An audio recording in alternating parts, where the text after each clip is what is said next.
Welcome to the Star News Network, your place for news across every galaxy. I'm your host, Thaddeus Wiseau, and I'm back with you today to teach you about how to create a super in the Indominant Superhero tabletop role-playing game.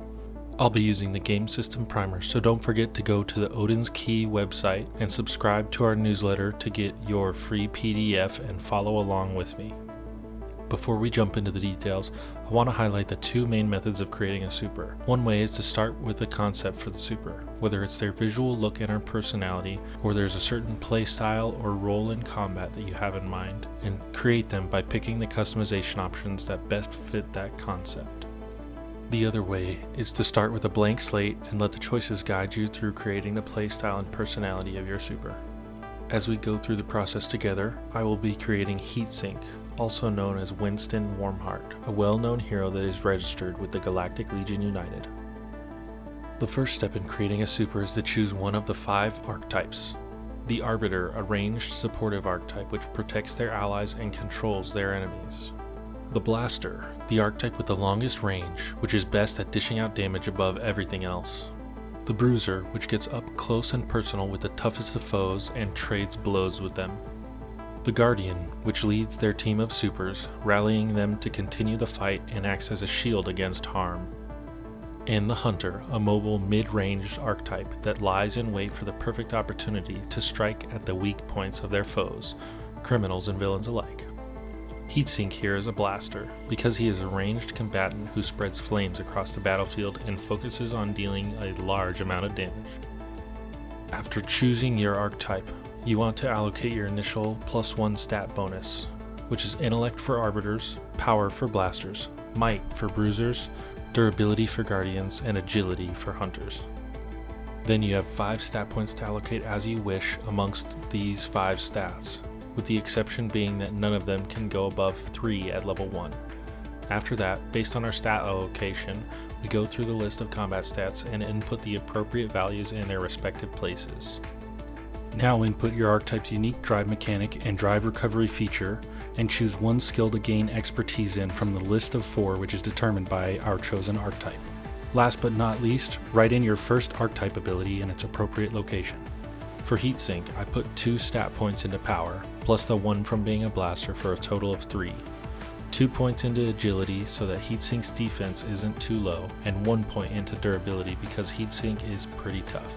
I went ahead and input Heatsink's combat stats, which are shown now, and I put my 1 skill expertise into Infusion, because Heatsink's special technology makes him really good at controlling his fire powers.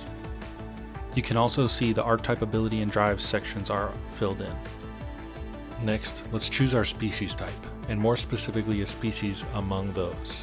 In the game system primer, we have 5 species types. Humanoids, which are any species with physiological traits similar to that of humans, like breathing air with lungs or lung-like organs to oxygenate their blood. Aliens, that are any species with physiology that does not require breathing air for survival and have heightened mental abilities or pass down knowledge through their genetic code.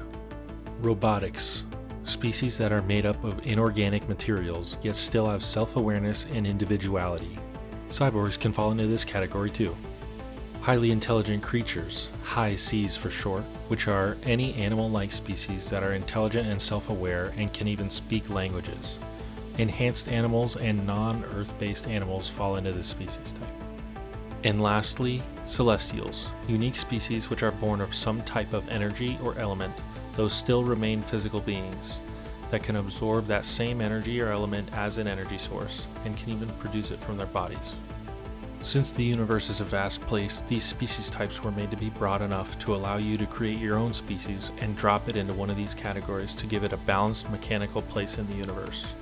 But that doesn't mean there won't be new ones added in the future.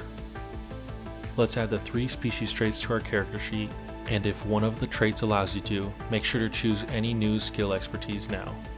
As an Earthling, Heatsink is a humanoid, so I've added the Fast Learner, Jack of all trades, and Adaptive Intuition species traits to the species traits section of the character sheet. Jack of all trades lets me choose 2 additional skills to gain expertise in. Heatsink is in excellent physical condition, so he has expertise in fitness and acrobatics. Now we choose an origin. which grants us a boost to one of our combat stats and allows us to gain expertise in a predetermined skill and choose another from a small list based on the origin we chose. Heatsink is a super of the technology origin because his powers come from a special technology that he developed. The technology origin increases Heatsink's attack modifier by 1 in exchange for reducing his damage modifier by 1, which is an overall benefit because it's important to have good accuracy. Heatsink also gains expertise in the technology skill automatically for being a technology super, and I chose knowledge from the other options because he is a very knowledgeable person. After choosing an origin, it's time to choose a background. These determine what the super's past life experiences were and what they do for a living as they continue using their powers to further their personal goals. This also determines how many credits our supers will start with, as well as give us a guide for what benefits and struggles that line of work comes with. Heatsink is a hero. In the Indominant Universe, he is currently a very well-known one too, but for now, this version of Heatsink will stay at level 1. Even though Heatsink has a very advanced understanding of technology and spent a lot of his life researching how to create his new technology, his ultimate goal is to be a hero, so that is the background I chose for him. This means Heatsink starts with 500 credits, and as a hero, he has to follow specific rules set up by the Galactic Legion United, or GLU, like bureaucratic red tape and jurisdictional restrictions, but it means he gets a steady stipend and a guaranteed place to live or stay when he needs it. The last step before choosing our power set is to choose a lifestyle. In Indominant, a lifestyle doesn't determine one's status or wealth, but explains how that person chooses to live their life. Do you only spend money when you absolutely need to, or do you live a lavish lifestyle? This is what your lifestyle says about your super. Heatsink doesn't care much for the material aspects of life, though he was used to living life as a rich young boy, so his lifestyle is modest. Now for the part we've all been waiting for. We can choose our power set. You might have guessed what Heatsink's power set is from his art, but he uses fire manipulation powers. You can use whatever options are available to you in the rulebooks you have or the books your group has decided to use. But before we are done, we need to write down our inherent effect and choose our 2 base powers and our 2 tier 1 powers. I've already chosen Heatsink's powers. Start a fire and feed the flames are Heatsink's base powers, and rocket punch and flame kick are his tier 1 powers. That is the complete step-by-step guide to creating a super in the Indominant TTRPG system. Thanks for joining me on this journey today. This is Thaddeus Wiseau signing off at the Star News Network. Now go save the day, and as always, have some fun doing it.